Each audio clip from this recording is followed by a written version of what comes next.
바로 특별 임무입니다. 제목은 안 무섭다. 또 무슨 군대 느낌인가? 자, 때는 1999년 화성시 서신면에 백밀이라는 아주 작은 어촌 마을이 하나 있습니다. 굉장히 수심이 얇고 갯벌이 넓어서 아이들이 체험 학습하러 많이 오는 곳인데요. 그 백밀리에서도 눈에 띄는 곳이 있습니다. 앞으로는 갯벌이 바로 내려다 보이고 뒤로는 자그마한 놀이동산을 끼고 있는 한 폐허였습니다. 그런데 갑자기 이 조용하던 동네가 소란스러워집니다. 아니 이 사람들아 여기 좀 열어달라니까. 아 그래 우리는 이것만 하고 나올 테니까. 아 이거 좀 열어줘. 하세요. 아 그래도 이 사람아, 사람이 인지상정이지 이게 좀 도와주게. 응? 군만 한 번 하고 얼른 나갈게 우리가. 좀 도와줘. 좀 제발. 안 됩니다. 돌아가세요. 아 이거 좀 열어줘요. 여기 외부인 출입 금지입니다. 몇 번을 말씀드렸지 않습니까? 어서 돌아가세요. 내 군만 하고. 그런데 이 주민들 사이에 뜻밖의 인물이 한 명 섞여 있습니다. 색동 옷을 입은 무당이었죠. 심지어 그 무당을 데려온 사람은 이 마을의 이장님이에요. 얼마 전에 김씨 영감네 손주가 그 서울에서 놀러를 왔는데 아이 그 손주가 그냥 밥을 먹다가 갑자기 목이 턱 막혀가지고 죽었대잖아. 그런 일이 또 안 생기려면 여기서 구설을 해야 한다고. 여기 외부인 출입 금지입니다. 몇 번을 말씀드렸지 않습니까? 그러니까 군만 하고 나갈게요. 안 됩니다. 어서 돌아가세요. 아, 그래도 아 좀 열어줘요. 가세요. 돌아가세요. 지친 표정으로 제복을 입고 가세요. 주민들을 막는 이 사람. 바로 폐허를 지키는 의무경찰들이었습니다. 그리고 이 의경 중에 한 분이 바로 오늘의 이 사연을 보내주신 김정수 씨입니다. 1999년 당시 22살이었던 김정수 씨는요. 화성의 한 파출소에서 의경으로 복무하던 중 바로 이곳에서 아주 특별한 임무를 수행하고 있었습니다. 가세요. 늦었습니다. 들어가세요. 그 뒤에. 오세요. 가세요. 가세요. 그런데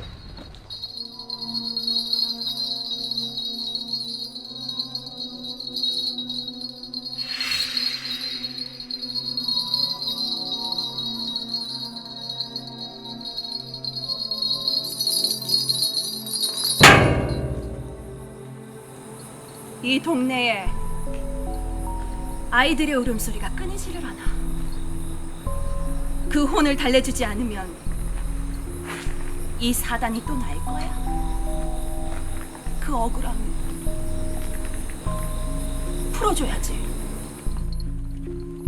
자네들도 여기서 무슨 일이 있었는지 알잖아. 그 말에 순간적으로 뒤를 돌아봤어요. 거기에는 외벽이 시커멓게 그을린 데다가 지붕은 무너지고 철골이 다 드러나서 정말 흉측한 건물이 서 있었습니다.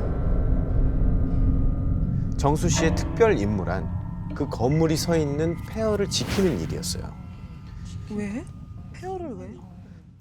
동네 주민들이 무당을 데려오는 일 말고도 이상한 일이 계속 일어납니다.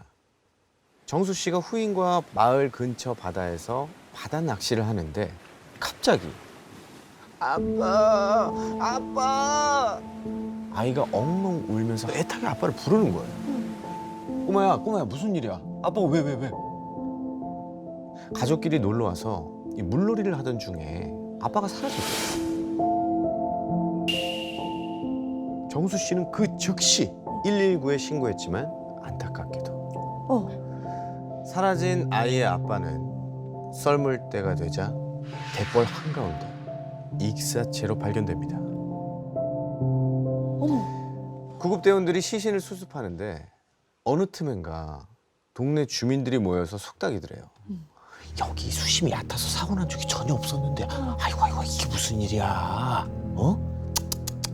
이게 다 그 불난데 때문이야. 구슬해야 되는데 구슬 안 하면은 이 동네에 애가 울 일이 계속 생긴다니까. 비가 계속 온다고. 이렇게 동네 분위기가 계속 뒤숭숭하니까 정수 씨의 이 중대원들 사이에서도 결국 이상한 말이 떠도는 거예요. 뭐라고요? 폐허를 지키던 정수 씨네 중대는 이 변변할 숙소가 없었습니다. 그래서 공터에 매트리스를 대충 넣고 그냥 거기다가 모기장을 치고 겨우 잠만 자는 정도였어요. 너무 열악하다. 심지어 밤중에 매트리스에 누워서 이렇게 몸을 뒤척이고 옆을 돌아보면 그 새까맣게 타서 내려앉은 건물 잔해가 바로 정면으로 보이곤 했죠. 어우. 무섭지. 어떻게 돼? 그러던 어느 날 수경님, 수경님 일어나 보십시오. 예? 아 일어나 보세요. 제가 순찰을 하는데 자꾸 이상한 소리가 납니다. 근데 그 소리가 저랑 한 번만 같이 가주시면 안 되겠습니까?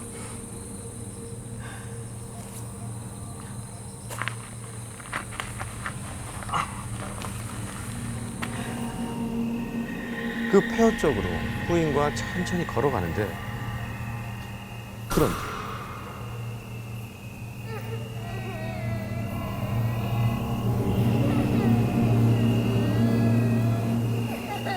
이거 100% 울음소리다.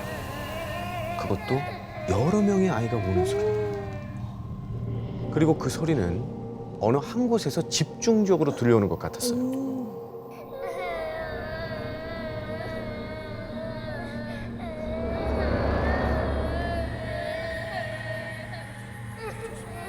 수경님, 여기 거기 아닙니까? 어디? 그 벽에는 301이라는 숫자가 적혀 있었습니다. 여기서 잠깐. 제가 이 사연의 스토리텔러로서 꼭 해야 할 얘기가 있습니다. 일단 이 이야기는 사실 괴담이 아닙니다. 괴담이 아니야? 이 이야기는 괴담이 아니에요. 그럼 뭐예요? 이 사연을 보내주신 정수 씨는 오히려 이 괴담의 진실을 풀고 싶어서 이 사연을 보낸 거라고 합니다.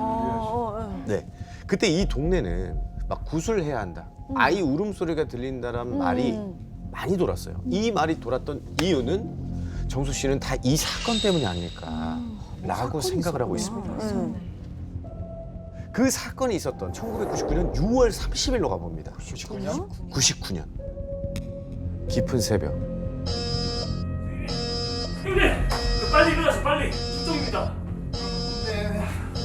아 빨리 준비하셔야 돼요. 근데 새벽부터 저기 불이 크게 났답니다. 불? 불이 났으면 소방관을 불러야지 왜 의경을 깨우는 건데? TV 좀 보세요, TV. 안타까운 죽음이었습니다. 오늘 새벽 화성군 청소년 그런데 한눈에 보기에도 이 상황이 심상치가 않은 거예요. 23명이 목숨을 잃었습니다. 1층 건물 위에 올려지어진 52개의 컨테이너 위로 마치 성냥갑에 불이 붙은 듯 불길이 치솟습니다. 현장에 도착해 보니까 시간은 새벽 4시 10분경. 화재 현장은 입구부터 아주 아비규환이었습니다. 아들, 엄마 여기 있어. 엄마 여기 있다고. 나 좀 들여보내줘. 나 좀 들여보내달라고. 우리 애가 지금 여기 있잖아. 자기 아이 이름을 부르면서 통곡을 하는 부모들입니다. 부상자를 실어 나르는 소방관들까지. 겨우 그 틈바구니를 헤치고 들어가서 화재 현장을 직접 목격했는데 정수 씨는 그때 본 그 광경을 이렇게 말씀하시더라고요. 지옥이었다. 공터에 길쭉하게 세워진 대형 건물이 완전 새까맣게 타버렸는데 그 처참한 광경에 놀라기도 전에 정말 이 코를 찌르는 냄새가 났답니다. 속이 메스꺼리고 머리가 아플 정도로 심하게 진동하는 그 냄새. 불이 나면서 생긴 유독가스였습니다. 그리고 불이 꺼진 건물에 진입한 소방관들이 흰 보자기를 씌운 무언가를 들것에 실어서 나르고 있었는데 정수 씨는 처음에 그 안에 있는 게 작은 인형인가 했습니다. 근데 가까이서 보니까 인형이 아니었습니다.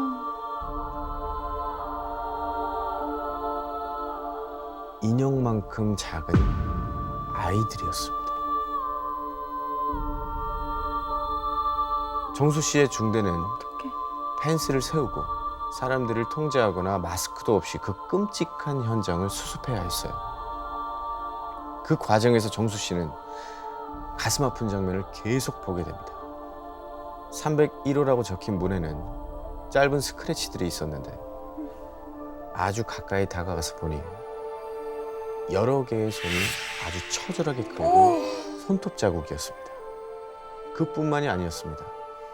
불에 탄 건물 뒤편에 작은 건물이 한 채가 더 있었는데 그 안에는 또 깨진 술병이며 화투장 그리고 카드들이 어지럽게 널려 있기도 했었습니다. 당시 정수 씨가 서 있던 그 현장은 1999년 6월 30일 화성시 서신면 100mm에서 발생해서 유치원생 19명과 인솔교사 4명의 목숨을 앗아간 시랜드 청소년 수련회 화재 사건. 바로 그 현장입니다.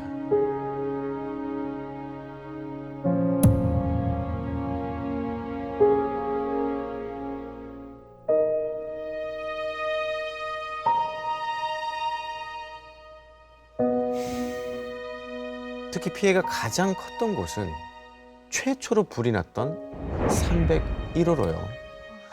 이곳에서 자던 유치원생 18명의 시신이 불길을 피해서 창가에 모여든 채로 발견된 곳이기도 했습니다. 결국 정수 씨가 맡았던 특별 임무란 이 화재 원인에 대한 진상 규명이 이루어질 때까지 정수 씨네 중대가 시랜드에 남아서 여름 내내 이 현장을 보존하는 것. 정수 씨는 이곳에서 지내는 동안 이 화재에 대해 여러 가지 진실을 알게 됐는데요. 이 수련원 건물이 애초에 불이 아주 잘 붙는 값싼 자재로 지어진 불법 건축물이었다는 거예요. 게다가 이 화재 현장을 조사하던 형사들이 야, 이런 건물이 어떻게 운영이 됐나 했더니 아니 공무원들이 뇌물 받고 다 쉬쉬하고 있었대잖아. 말세다 말세. 결국 아이들의 죽음은 부도덕한 어른들의 잘못이 쌓이고 쌓여서 벌어진 일이었던 겁니다. 시간이 흘러서 8월 중순이 되자 정수 씨네 중대로 이제 그만 화재 현장에서 철수하라는 명령이 내려왔습니다. 짐 정리를 하고 마침내 이곳을 떠날 때가 됐을 때 정수 씨는 마지막으로 이 화재 터를 보면서 이렇게 기도했다고 합니다. 아이들아, 미안하다. 정말 미안하다. 천국에서는 아프지 않았으면 한다. 그렇게 1999년 여름 정수 씨의 가슴 아픈 특별 임무는 끝이 났습니다.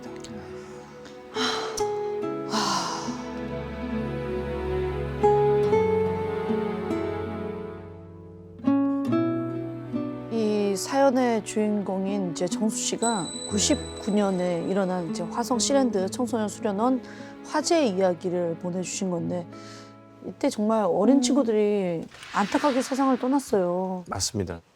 그때 막 수련회나 이런 거 다 이제 안 가고 추모했던 시기가 딱 그 시기였던 맞아요. 것 같아요. 맞아요, 그때 맞아요. 맞아, 이때 사실 전 국민이 다 너무 맞아, 충격적이었어요. 왜냐면 진짜 다 수련원 그렇게 생겼고 다 그런 맞아, 것을 맞아, 우리가 다 맞아. 경험을 했었었거든요. 네. 특히 90년대 때 대형 사고 많았어요. 성수대교 붕괴, 그리고 대구가스 지하철 폭파 사건, 그리고 삼풍백화점 붕괴 그 사건 정도. 했다가 맞아. 이게 좀 수그러든다 싶었는데 97년 말에 외환위기가 터져서 정말 힘들었는데 그게 이제 조금 수습된다 싶었을 때 사실 이 사건이 터졌기 때문에 90년대가 참 찬란했던 시간이기도 하지만 정말 힘들었었던 시간이었던 것 같아요. 그 마지막이 사실 이 사건이어서 보면 너무 트라우마처럼 기억이 나요. 저도. 그럼 지금 사연을 보내주신 정수 씨가 이 현장에 계셨다는 거잖아요. 그렇죠. 정수 씨가 불이 났던 6월 30일 예. 이 현장에 도착해서 8월 중순까지 계셨다니까 거의 두 달을 그 거의 장소에서 계속. 이제 머무신 거예요.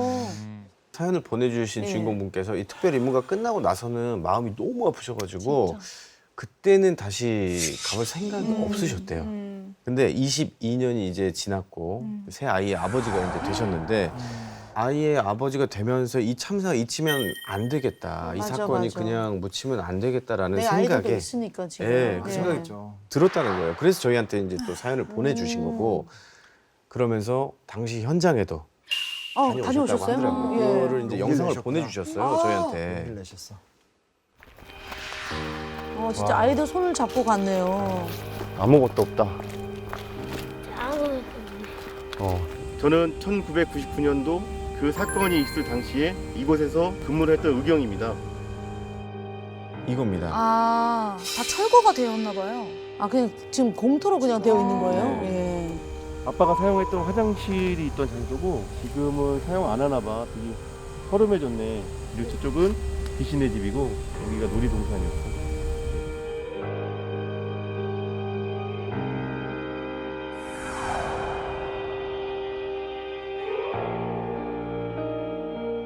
사람들이 와서 기억할 수 있는 공간을 만들어줬으면 좋겠는데 아무것도 없으니까 거기 있었던 사람으로서 미안한 마음이 듭니다. 다시는 이런 일이 일어나지 않았으면 좋겠고 이 사건이 잊혀지지 않고 많은 사람들이 같이 공감하고 아직도 아파하고 있다. 우리 유가족 분들한테 좀 위로가 된다면 하는 마음에 제가 제보를 하게 됐습니다.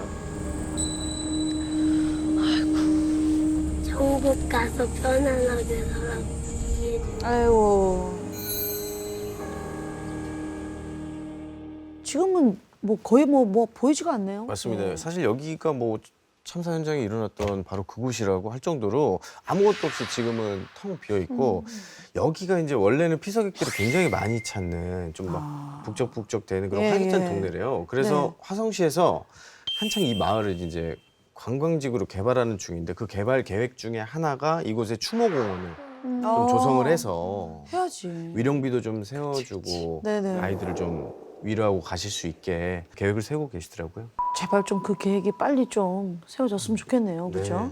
근데 그 당시에 그 시랜드 건물이 제가 생각해도 굉장히 컸었던 걸로 기억이 나거든요. 맞아요, 맞습니다. 그 시설 자체도 굉장히 열악하지 않았었어요. 맞아요. 예. 그래서 소방대원들이 직접 와서 다 확인하면서 검토를 하게 되잖아요. 근데 네. 화재 경보기 자체가 불량품. 울리지도 않았네 그러면. 그러니까 불이 나와도 반응이 안 되고 있는 거예요. 아이고. 있으나 마나한 거죠. 네, 그리고 소화기도 사실상 있으나 마나 아주 열악한 오래된 수준들. 거 그런 뭐 곳들 그런 많잖아요. 거죠. 그렇죠? 맞아요. 오래된 거 어떻게 키는지도 모르는 것들. 가장 또 문제가 되는 건데 아까도 슬쩍 영상을 봐도 그냥 느껴지지만 건축 자재가 중요하잖아요. 그러니까 스티로폼이나 목재 같은 약간 것들은 가건물처럼 쑥 느껴지죠. 타잖아요. 그렇죠? 예. 더군다나 또 이제 이런 식으로 가건물들의 특징이 뭐냐면 절연성 같은 게 약하잖아요. 인화성에 취약하고 열 전도율이 되게 높고 하니까 근데 문제는 그런 자재들이 값이 싸니까 그걸로 쫙 지어놓고 운영을 했으니 한번 사고가 났었을 때 엄청난 또 화재로 이어질 수밖에 없었다고 하더라고요. 저는 진짜 이해가 안 되는 게 이 목적이 뭡니까? 이 건물의 목적이 아이들이 주로 와가지고 머무는 수련원이잖아요. 맞아요. 근데 이거를 처음부터 좀 안전을 꼼꼼하게 체크를 하고 재료 같은 것도 좀 이렇게 해야 되는 거 아닙니까? 근데 이런 시설이 나는 어렸을 때 많이 봤어요. 많아서. 옛날에 더 너무 많이 감시를 막 봤어요. 하고 저는 우리 때는 그게 당연한 거죠. 당연한 건 줄 알았어요. 그러니까요. 그리고 마지막으로 우리가 정말 잊지 말아야 하는 것은 그 이 사건의 유족분들이잖아요. 그럼요. 예. 지금 다. 참사 이후에 또 이런 일이 되풀이되면 절대 안 되니까 유족분들이 자발적으로 보상금을 모아서 어머. 한국 어린이 안전재단을 또 만드셨어요. 좀 훌륭하시다. 예. 네. 그때 생긴 이 재단이 지금까지 어린이 안전체험 학습장도 만들고 교통사고 예방교육도 하고 카시트 무상보급 등등 굉장히 많은 일을 하시고 아이들의 안전을 위해서 노력하시고 지금도 하시고 앞으로도 하시고 계속 하신다. 야, 진짜 대단하시네요. 사실 아이를 잃을 그 슬픔만으로도 너무너무 괴로우실 텐데 사회를 이제 더 나은 방향으로 바꾸기 위해서 이제껏 애쓰신 그 노력들이 정말 큰 울림을 주고 있습니다. 그 노력에 감사드린다는 말씀 꼭 전하고 싶고요. 이 참사를 절대 잊으면 안 되겠죠. 되풀이돼서도 안 되고요. 그 슬픔의 깊은 애도를 표한다는 이 이야기를 꼭 하고 싶어서 저희가 이 사연을 들려드리게 됐습니다.